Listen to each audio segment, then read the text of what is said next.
Hello बच्चों, class 10th में अपनी एक्सरसाइज 15th चल रही थी।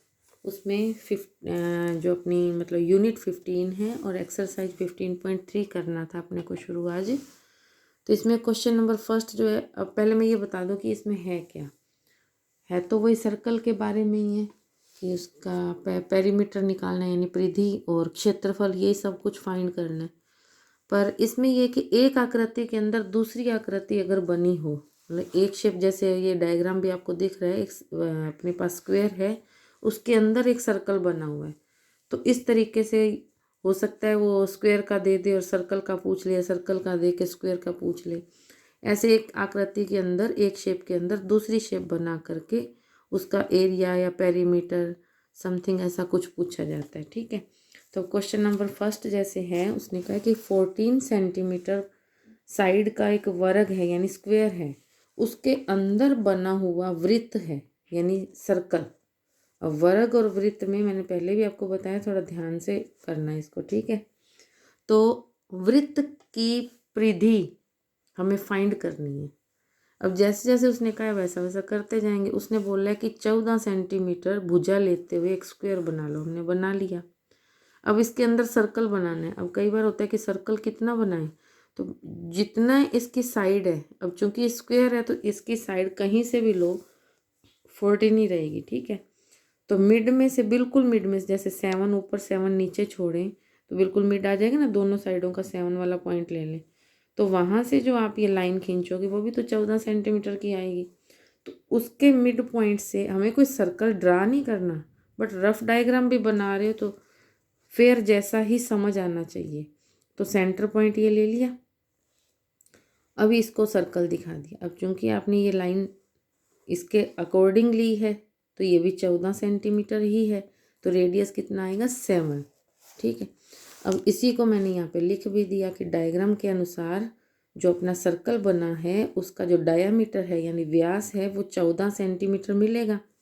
तो त्रिज्या कितनी हो जाएगी, डायामीटर की हाफ, यानी रेडियस यानी व्यास का आधा, तो 7 सेंटीमीटर आ गया। आगे परिधि का सिंपल फार्मूला 2πr लगाना है, जो कई बार आप काम कर चुके हो।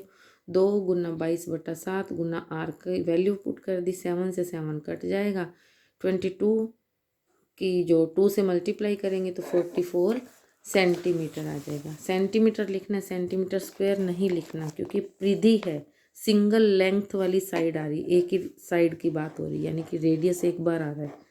ठीक है, अब इसके बाद है सेकंड क्वेश्चन। सेकंड क्वेश्चन में वो ये कह रहा है कि एक वृत्त की, यानी एक सर्कल की जो परिधि है यानी पेरीमीटर है वो, और रेडियस, एक सर्कल की पेरीमीटर और रेडियस दोनों में अंतर दिया हुआ है 74 सेंटीमीटर। परिधि की वैल्यू क्या होती है फॉर्मूले के अकॉर्डिंग, 2πr, और रेडियस कितना होता है r। तो दोनों का अंतर क्वेश्चन के अनुसार 2πr, अंतर का मतलब माइनस करना, डिफरेंस निकालना। तो 2πr minus r is equal to, ये हमें 74 गिवन है, दे रखा है हमें बुक में। ठीक है, यहाँ से r को हमने कॉमन ले लिया, अंदर क्या रह जाएगा, r तो कॉमन आ गया ना, तो 2π बच गया, माइनस r को बाहर लिया तो 1 बच गया, इज इक्वल टू अपने पास है 74। r को इधर रखा बाहर, 2 into 22/7 minus 1 is equal to 74।